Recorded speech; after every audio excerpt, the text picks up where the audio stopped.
ஒரு start up உருவாகிறது ரீல்ஸில் பார்க்குற மாதிரி ஈஸி கிடையாது. இது என்னோட டே 1. வாங்க. ஏ காய்ஸ், வெல்கம் டு டே 1.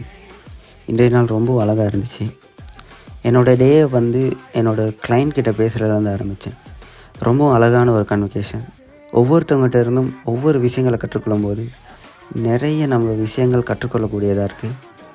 அழகான ஒரு டேயில் அவர்கிட்ட பேசினதில் எனக்கு சந்தோஷம். இந்த மாதிரி ஒரு 3 கிளைண்ட் கிட்ட பேசி முடிச்சுட்டு சின்னதாக குட்டியாக ஒரு பிரேக் ஒன்று எடுத்துக்கிட்டேன். வெளியே போயிட்டு இயற்கையை ரசிச்சுட்டு அழகான ஒரு மாலை பொழுதில் ரொம்பவும் அழகான ஒரு பிரேக் ஃபினிஷ் ஆனதும் மறுபடியும் ஒர்க் மோட் தான் ஸ்டார்ட் ஆகிருச்சு. கண்டென்ட் எடிட் பண்ணிட்டு அடுத்த லெவலுக்கு கொண்டு போக என்னால் முடிஞ்ச பெஸ்ட்டை கொடுக்குறேன். ஈவினிங் டைமில் பார்த்திங்கன்னா இருந்தால் ஒரு இன்டர்நேஷ்னல் லெவல் டிஸ்கஷன் வந்துருச்சு. ஒரு ஸ்டார்ட் அப்பில் டிஸ்கஷனுங்கிறது ரொம்பவும் முக்கியமான விஷயம்.